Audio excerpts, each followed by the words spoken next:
Hey guys, Kate here. Welcome to the 100th episode of the Wedding Planning Collective podcast. Now, if you listened to the last episode, you know I may be cheating a little bit by calling this episode 100. But what we're talking about today is just too big for me to title it episode 101. And that's because we're taking things back a little bit to the basics of wedding planning. Let me explain by sharing a little story with you guys. So, when I first started working on creating these virtual wedding planning services, there was one story in particular that kept just lingering in the back of my mind. Past clients that I had worked with, let's call them Paige and Craig. They booked me for partial planning services because they were really struggling to bring everything together without completely destroying their budget, which is definitely where they were headed. They had already booked their venue and were meeting with potential photographers and florists and a band. And that's the point where I came in. Paige and Craig had started their wedding plans by using the Knot app, which is a planning checklist, and they have a budgeting tool. They had entered the budget numbers that they had talked about with their families, and next up on the checklist was booking their venue. Their overall budget was $35,000, and the app told them that 50% of the budget should go to the venue. That sounded perfect. That meant that they had about $1,750 allocated for the venue, and they found a beautiful golf club venue that was all inclusive with a minimum of $15,000 for the day that they wanted. Under budget, how perfect. They signed the contract, locked in their wedding date, and started looking for other vendors. They had gotten quotes from photographers and videographers for about $4,000 each.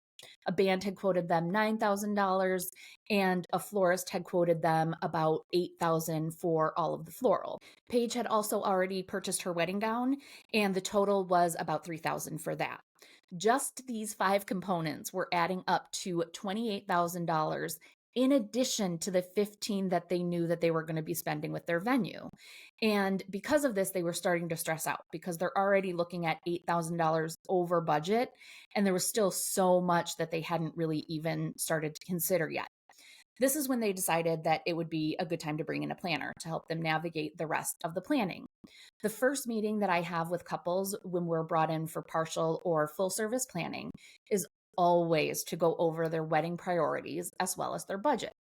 This is how I'm able to properly break down their budget and know what vendors would be the best fit for them specifically. Prior to this meeting, Paige forwarded me the venue contract that they had signed, along with the preliminary budget that they had been working on. Now, I would love to say that this is where I enter the story, wave a magic wand, and the wedding details all come together beautifully while still being under their original budget. But let's be honest, I wouldn't be sharing this story right now if that was the case. Unfortunately, I found even more unpleasant surprises for them as I went through their contracts. The not so fine print in the venue contract stated that yes, their food and beverage minimum for their date was 15,000. However, this minimum did not include the ceremony space rental fee of 800 or the required tax and service fees that were at 24%. Both things are actually pretty common to be in a banquet venue contract, but this meant that their real minimum spend would be 19,400. All of this was in the proposals and the contract that they had sent over to Paige and Craig, but in their excitement over booking the date, they completely missed it. So at this point, if their overall budget is $35,000 and they've signed a contract that is going to mean about $20,000 going to the venue, they have $15,000 to work with, $12,000 after we take the dress cost into consideration. And that's not nothing, right? That's still a significant amount considering the venue is an all-inclusive, which means there's no additional food and beverage costs or table, chair, or linen rentals needed. But as we talked through the rest of their priorities for the wedding, Craig had his heart set on a live band over a DJ, and Paige's Pinterest board was full of gorgeous floral designs. So while their quotes for a band and floral at $9,000 and $8,000 are definitely higher than the average couple spends in these areas, they have both noted that these two categories were massive priorities for them, and they couldn't imagine having a DJ instead of a band or cutting out the ceremony floral arch, which was the most expensive component on that quote. In the end, they both had to make sacrifices to what they initially wanted. We were able to find a DJ that offered a live music component for the ceremony, so they had a bit of that live band feel. Paige did get her ceremony arched, but we had to cut way back on the floral on it and scale back on the centerpieces that she had initially wanted. They had to pass on hiring a videographer as well, which was another detail that they had really wanted at the beginning. In the end, they had a gorgeous wedding and they landed just under 40,000 for the entire event. However, despite it being a perfect day, they couldn't help but wish they had picked a different venue that would have given them more room in their budget to accommodate the band, florals, and videographer into the day. So, how did they get in this position? They had done their budget and they had followed a checklist, yet they still ended so far off track right from the very beginning. And, I can't blame them because most couples start their wedding planning by grabbing one of those free wedding planning checklists online. They typically start with book your venue, or maybe if you're lucky, they start with determine your budget or create your guest list.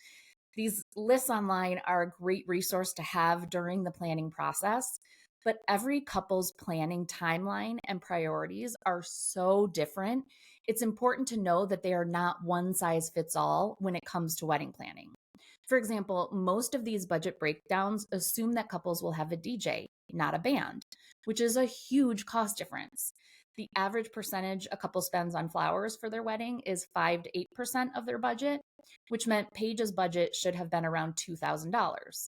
One look at her Pinterest board, and I knew that wasn't going to be realistic for what she actually wanted. So, if these checklists and budget tools aren't reliable, how the hell are you supposed to plan a wedding if you don't have the budget for a full service planner? This is the question that I started with when I was putting together my virtual services. When I'm working with clients at the start of their wedding plans, I don't start with a generic checklist. So, why should that be the only option for couples outside of spending thousands of dollars to hire a wedding planner? How do wedding planners approach planning a wedding?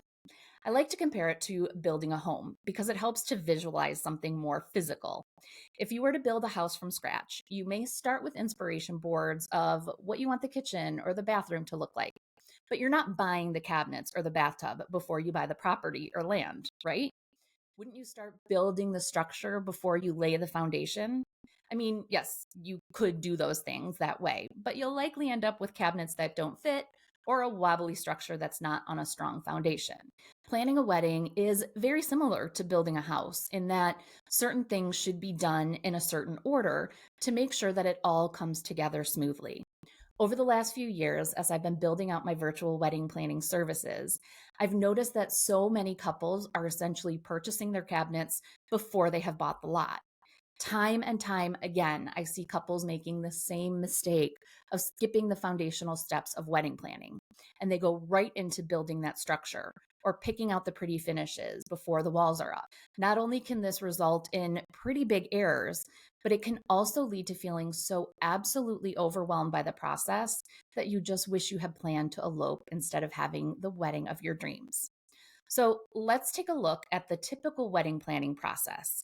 If you're not already watching this episode on YouTube, you may want to pop over to see some amazing Canva visuals that I put together, but I'll also be sharing some behind the scenes details as I break down the planning path, so I recommend you follow along. Let's take a look at the old way, or the most common way, that couples plan their weddings. The old way of wedding planning starts with you being in the newly engaged bubble of excitement. You're in a dreamy glow of engagement ring selfies, inspirational Pinterest boards, and you're celebrating with family and friends. You've probably had preliminary conversations about the actual wedding, meaning like the location, the budget, the guest list, etc., but you're still just basking in the excitement of this new stage. After that, the reality of planning starts to kick in. You've seen your first vendor quote, and things are starting to get real. There's a lot more involved with planning a wedding than you had anticipated, but that's okay. You're learning and determined to pull it all together. You are also discovering just how much people love to tell you their opinions on what you should do for your wedding. It's not long after that you begin to feel so overwhelmed by the details. Whose idea was it to have this wedding anyway? Why did you not put more thought into just eloping? You're constantly emailing vendors and trying to keep everything organized, all while trying not to get fired if they discover how much time you're actually spending wedding planning while you're at work. The decision fatigue is at an all-time high, and the things that you thought you'd have planned down to the finest detail just don't seem to be that important anymore. Then comes the fear of wedding oversight. There's a constant voice following you around whispering, "You're forgetting something," in your ear. You've reviewed all the checklists over and over again, but you just can't shake that FOMO, or fear of wedding oversight. You're so excited for the wedding still, but you also can't help but just be ready for everything to be over with. The wedding week and day finally arrives, and you're just so anxious and nervous that everything is going to go smoothly.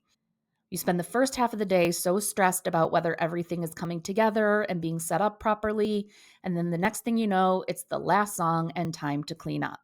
You heard it so many times before your wedding, but the day truly just flies by.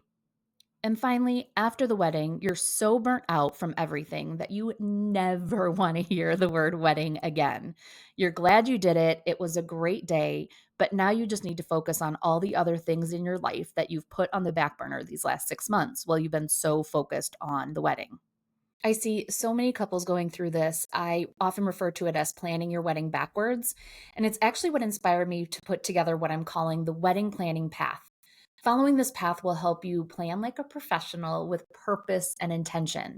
The planning path is the foundation of the Planning Collective membership. It's what helps me bring the true wedding planner experience to clients virtually, and it makes the membership so much more than just a checklist. It's what allows you to become your own professional wedding planner with my guidance and support. The planning path breaks down the wedding planning process into stages. It gives you the blueprint that you need to follow for a successful project. In this case, your wedding. If you listened to my episode a few weeks ago with luxury event planner Ashley Lynch, you heard us talking about how planning happens in what she refers to as phases. When I mentioned earlier that wedding planners don't plan by checklist, this is what I'm referring to. We break things down into different phases or stages, which ensures that you're not planning backwards or ending up in a situation like Paige and Craig did. The first stage of the planning path is called the foundation stage. And as you might guess, this is where we focus on building that strong foundation for your wedding plans. It's the most crucial part of wedding planning, but again, the stage that so many couples gloss over or skip entirely. We build your foundation by first discussing your wedding priorities, and not just a quick conversation about the time of year you'd like to get married or what city, though that's definitely a part of it. But we also go over all the other wedding components, like your floral and decor, food and drinks, music, and so much more. We also really dissect your budget based on your specific priorities, not just that generic budget breakdown that you found online. This is the component that Paige and Craig skipped, leaving them to make sacrifices to their wedding down the road. I'm going to be honest here. Stage one isn't the most exciting stage. Most couples want to jump right into picking the venue, the dress, the flowers. I mean, that's all the fun stuff, right? But remember how important the foundation is. If you buy your kitchen cabinets before you build that foundation or structure, you're taking a huge risk that they aren't going to fit or that you'll change your mind as you get further in the process.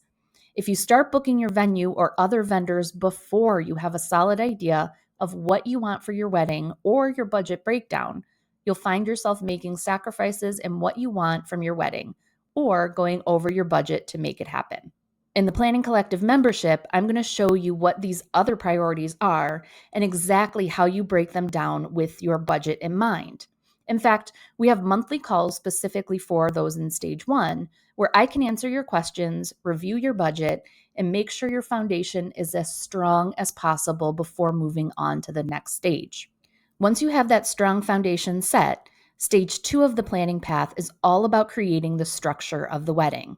Returning to our home building comparison, we're now putting up the framework of the house, and it's starting to look a tiny bit like the blueprint you've been working on. This is the stage that you start to feel like you're actually making some progress. When it comes to your wedding, this means we're discussing what you need to know before touring and booking your venues, what questions you should be asking potential vendors, as well as in what order you should be booking your vendors in. We're also looking at those Pinterest boards or inspiration images, and I walk you through how to make that a reality for your specific venue and budget. So if you're not sure where to even begin with floral, linens, or other decor items, this is where I'm going to break it all down for you so you can easily navigate the process. By the end of stage 2, you'll have your venues locked in, your core vendors are booked, dresses and suits are purchased or rented, and your inspiration boards will be coming to life. The length of the stage is going to be different for each couple, but the weekly office hour calls and accountability emails in the membership will make sure that you're staying on track and not losing focus as you're seeing the structure start to come together. As much as stage 2 is finally getting into some of the fun stuff that you've been looking forward to, stage 3 quickly becomes about all of the things you didn't know went into planning a wedding. Remember, in the traditional way, this is where that overwhelm really starts to pile up. You'll have so many decisions to make, and they may be smaller details involved in the wedding day or weekend, but that doesn't mean that they aren't important, right? If you're building a house, this is where you're picking out the style of windows and doors you like. Do you want carpet or wood flooring in the basement? There are so many things to pick and decide on. The decision fatigue starts to kick in, and there's no real right or wrong answer for everything, which can make it even harder. For your wedding, we're starting to work on the wedding day timeline, booking the rest of your vendors and hotels, ordering any rental items that you may need, and starting to think about your honeymoon, amongst other things. The huge decisions are likely done, but every email or phone call about the wedding seems to be adding 5 to 10 more things to your to-do list. And while I can't make these decisions for you, even for our clients that we're working one-on-one with, the Planning Collective membership will help walk you through the details of each decision so you can decide what's best for the two of you while keeping your priorities in check. For example, the membership includes many different sample timelines to get you started. These are a great place to start, but like most things with wedding planning, a timeline is not one size fits all by any means. So we take these templates a step further in the membership with my weekly office hours, where I have the opportunity to not just review your timeline, but ask you the important questions that are needed to create the perfect balance between feeling way too rushed and missing important moments, or paying for overtime with your photographer if it could have been avoided. These personal check-ins are what bring your wedding blueprint to life. It takes what's on your checklists, Pinterest boards, and planning apps and turns them into the concrete plans that keeps your specific priorities in check. I call stage 4 the finishes, and that's because it's all about putting the finishing touches together. This is when the house really starts to feel like a home by adding in different paint colors, hanging curtains, and picking out the hardware for those kitchen cabinets. For your wedding, these details include your venue layout, the ceremony script, and vows, and working on the other details surrounding the wedding, like your rehearsal dinner and brunch. While much of the heavy lifting of the wedding planning is done by this stage, this is where the real fear of wedding oversight starts to kick in. At least once a day, I see a post from a bride saying that she feels like she's forgetting something. It is such a common feeling. And it makes sense, right? Most people haven't planned a wedding before, so of course there is a huge unknown component that you have to deal with. And this is where you can benefit from my 20 years of experience with weddings. My biggest tool to combat against FOO, or the fear of wedding oversight, is not just the checklist included in the membership, but it's our monthly wedding workbook session that's ideal for couples that are in stage 4. The wedding workbook is a workbook or a worksheet that I initially put together to help me catch up on the plans for our day of coordination clients. The initial goal was for me to get the details that the couple had been working on, but over the years, it's really turned into a final planning session or review. My workbook is about 5 pages now, and I use it to essentially walk through the entire flow of the day. Going through this information with clients was not only important to catch me up on the wedding plans, but equally as important, I needed to make sure that they hadn't missed anything important in the planning process. If I show up that day and realize that they forgot they needed table numbers or they didn't include a meal indicator on the place cards, that's a problem I'm going to have to deal with. And my goal is to catch it before it becomes a problem. In the membership sessions, we go through the entire workbook together each month in one of our live calls, and you have the opportunity to ask questions along the way. And just like our timeline reviews, this is what allows me to tailor my advice to your specific wedding details and priorities. Again, we're taking the one-size-fits-all approach seen so often in wedding planning resources and creating a beautiful custom-fit plan for you. The final stage is called moving in, and it's all about putting the wedding plans into action. This is where we review all the things you need in place to smoothly move in to the week of the wedding. So much of the work is already done, now it's all about executing. We not only go over a list of final questions like, do you need to tip your wedding vendors? Who will be taking care of all of the setup and teardown items? What details do your vendors need? And so much more. But we also go through a visualization exercise to help clear out the pre-wedding anxiety that you're likely feeling at this stage, which is totally normal, by the way. I think we've all been taught to assume that if you're nervous about your wedding, that means cold feet or you're having doubts. Now, if you're truly having doubts about the marriage, that is not something that I currently address in the membership. However, the pre-wedding jitters are totally normal. Most people aren't used to being the center of attention, and you've likely spent a great amount of time and money on this wedding. Of course, you're nervous or anxious that everything's going to go smoothly. This is where we practice our wedding day visualization to help you mentally walk through the day and talk through any hot spots that you might be worried about. We can come up with solutions to help make them more enjoyable or discuss the reality of what to expect on the wedding day. A perfect example of how this can help is with the formal dances. I once had a client that loved to dance and was excited about the first dance with her fiance, but had awful stage fright. She was so nervous about being the center of attention during the first dance that we came up with a perfect solution for them. Just before the guests were invited into the reception room, we had their DJ play the first dance song to an empty ballroom. Well, a mostly empty ballroom, as we made sure to have their photographer and videographer there to capture the moment. They were able to shoot it, so looking back at the images, you couldn't even tell that the ballroom was empty. Later in the night, the DJ played the same song when the dance floor was open, and they were able to have their first dance with their family and loved ones around, but without the pressure of everyone staring at them. These are the scenarios that we're looking to take care of in this final stage. It may seem silly to some, but I can promise you that that bride would have been so nervous all day about everyone staring at them during that first dance. But with this solution, it wasn't a worry at all. This final stage is less about planning and more about preparing. You don't want all of your time and money invested in the wedding day to go to waste because you were too stressed to enjoy it. And we wrap up stage 5 by going over all of the post-wedding tasks, including sending your thank you cards, details on changing your name, following up with vendors, and finally, canceling your planning collective membership. I'm not trying to trick you into paying for years of a membership that you don't need. So I make sure that this is the final step on your wedding planning checklist. Now, looking at this version of the planning path looks so much more enjoyable than the scary, overwhelming traditional way couples plan their weddings, right? Now that we've gone over what the planning path is, I want to show you how I make it beyond easy for you to get to the exact wedding planning details you need within the Planning Collective membership. Right after you join the membership, you're going to be taken to a screen like this where you can set up your profile and password details. After that, you'll be directed to answer a few questions that I put together to 1, get to know you and your fiance's wedding plans a bit, but most importantly, so that I can make sure that you're put into the proper stage of the planning path and given the tools that are most applicable to you in the stage of wedding planning that you're at. If you're already a member, you can find these questions by clicking your profile image, go to your account settings. I'm going to slide myself over to this side here, and you click profile. And then you're going to see all of the questions listed here for you under additional information. The stage-based questions are going to be numbered. Tech issues, not sure why number 3 is showing up here first, but that's all right. It'll still get you to the right spot.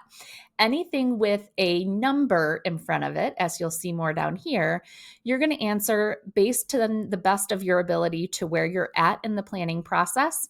These other details you can include just so I can get to know you guys a little bit more, but feel free to skip them if you'd like. So starting with the number questions again, have you had a clear and detailed conversation about your wedding priorities and budget? If you have, then you're going to click yes. If you have not, then you're going to click no. So for the sake of this, let's say yes.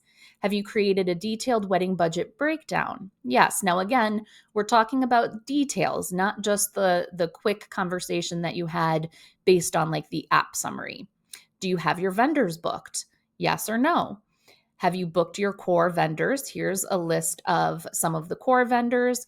I am going to go ahead and change my answers to a few of these just so I get put into, you can go through and answer these at your discretion here. But just for the sake of this example, I'm going to go ahead and select a few of those to show you where you end up in the planning process. Okay, so let's go ahead and save these changes, and then we're going to go back to the home page. And it's going to tell me that I am at stage 2. So because I indicated that we've already had the solid conversations about the budget and the priorities, it takes me to stage 2. Now, you still have the ability to go through and watch the stage 1 content by simply going up here, and you can go through the foundational steps. But again, if you've already gone through stage 1, this might be a little bit of time that you need to spend somewhere else. So you can go right over to the stage that it sends you to and start at stage 2. This is then going to take you to all of the resources that are connected with the stage 2 tasks. So you'll see your action items. These are the things that you're going to want to accomplish. Watching module 2, which is going to take you right here to talk about the things that you need to know, the behind the scenes details that you need to know to be able to accomplish these things. So again, in the module, you're going to see for module 2, we talk about venues and catering.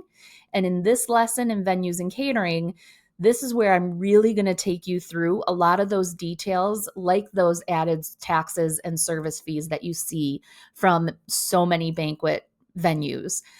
All of the things that you need to know before you book your venue, before you book your vendors, before you purchase your wedding dress or buy other attire. That's what's happening in these short 10 to 15. I think the longest lesson is maybe 20 minutes. So you're not spending a ton of time with this information, but it can be saving you so much time in planning and or money in your budget. So going back to stage 2, again, we're going to look at the action items that you're going to want to check off. As you start checking through these things, you can go back and re-answer those questions within your profile so I can let you know when you're ready to move on to stage 3. Do note that attending office hour sessions or other details that are specific to the membership are going to be noted here as well, so that you can make sure that you're making the most out of your membership with Planning Collective by joining as many sessions as possible. And of course, each stage is going to be broken down into different action items. So you can join the details of any stage anytime you want. But if you follow those questions, that's where I help direct you to exactly what you should be doing. In stage 3, for example, you have a whole different set of action items that are listed here. In stage 1, of course, you have a whole different set of action items, and we're going to talk about the breakdown where we get into the specifics of your priorities and your budget in great detail here. So this is really crucial for pretty much all couples. I do recommend that even if you are put into a later stage, that you visit this stage just to make sure you have that strong foundation set up and you don't end up in a situation like Paige and Craig where your priorities have to get shuffled around. While I have you here doing a little behind the scenes of the membership, I want to show you some of the key components to the membership that I offer in addition to the stages and the modules within the course. So the course is what is the backbone of the planning path, where I walk you through those different modules. That's where you can find that here.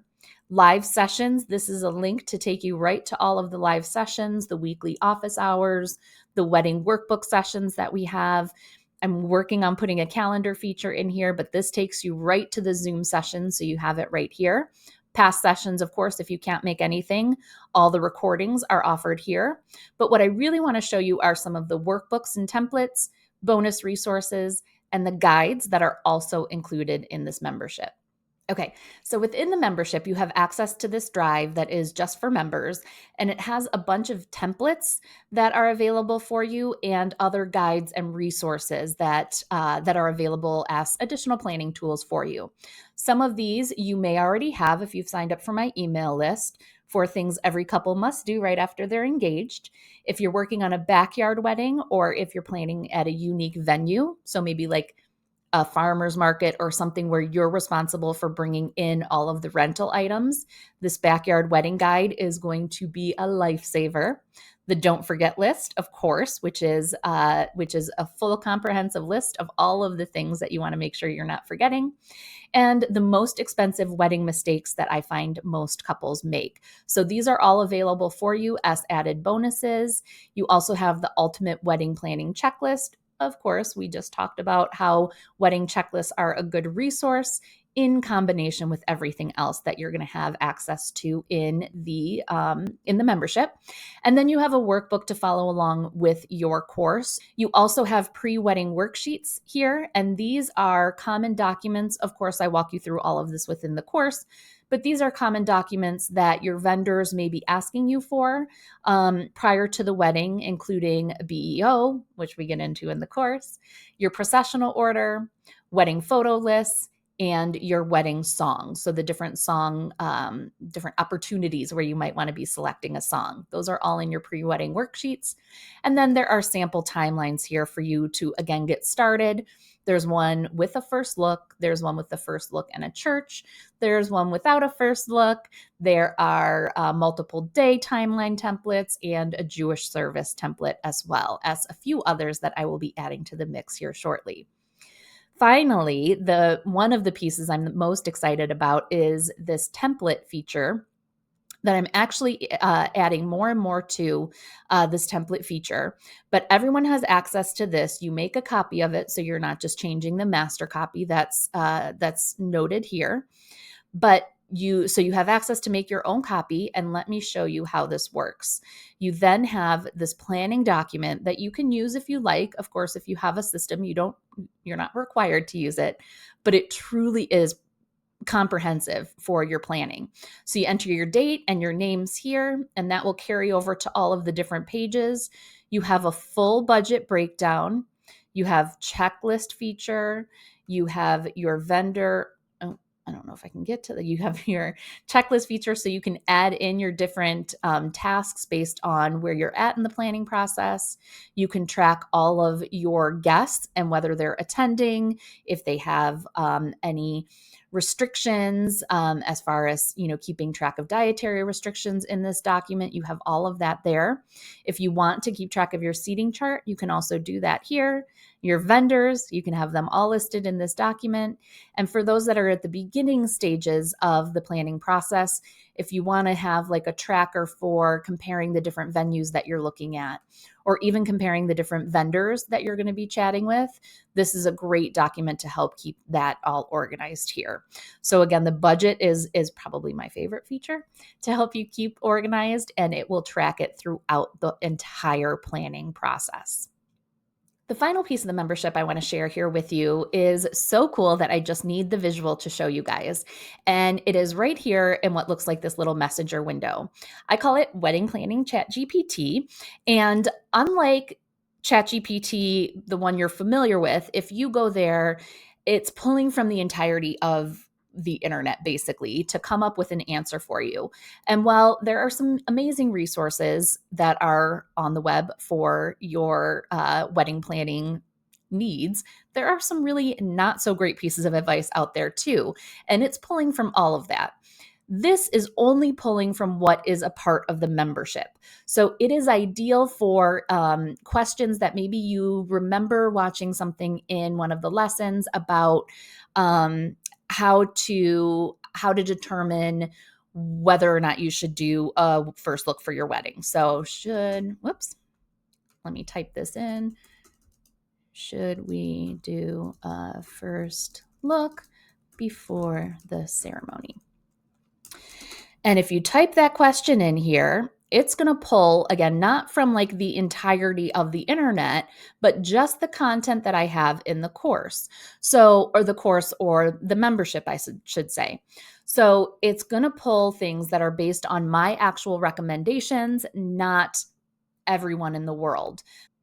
One of the best things about this too is, let's say you knew that I had talked about first looks with your timeline in one of our sessions or a video that you had listened to, but you couldn't remember exactly where it was. You can wait. You can wait to go through and see what this answer pulls up for you, but it's also going to show you the videos that it gets these answers from and point you to the exact moment in the video when I talk about it.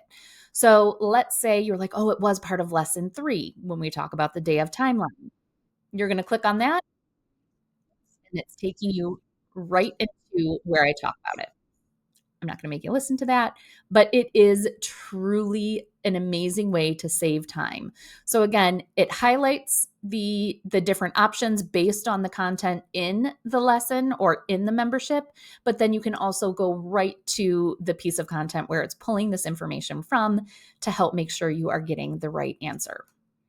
So you can type in your questions. Vendor gratuities, for one, is a super common question that we get asked all the time. And again, it's going to list out what I discuss within the membership content, and then it is going to give you the references to where it is discussed. So again, it's going to save you a lot of time from having to go through different videos and help you find the answers to the questions that you need directly without going through all of the course again. I hope this was an interesting perspective on how wedding professionals approach planning, and it gives you a quick preview on how you can make it work for you too. I'm really proud of this planning path and excited for how it's going to change how couples manage the wedding planning process. Right now, the monthly membership is just $14.97 a month. However, it will be increasing on July 1st. As I add more resources, templates, and planning sessions to the membership, the cost will likely continue to go up, though my goal is to keep these planning resources as accessible as possible to couples, regardless of your budget. That said, if you join now, you will never pay more than the current rate, so I highly encourage you to join before the end of June. If you have any questions about the membership or how you can use the planning path to make the planning process more enjoyable, you can find me over on Instagram at Planning Collectively. Thank you so much for joining me, and I will see you in the next episode.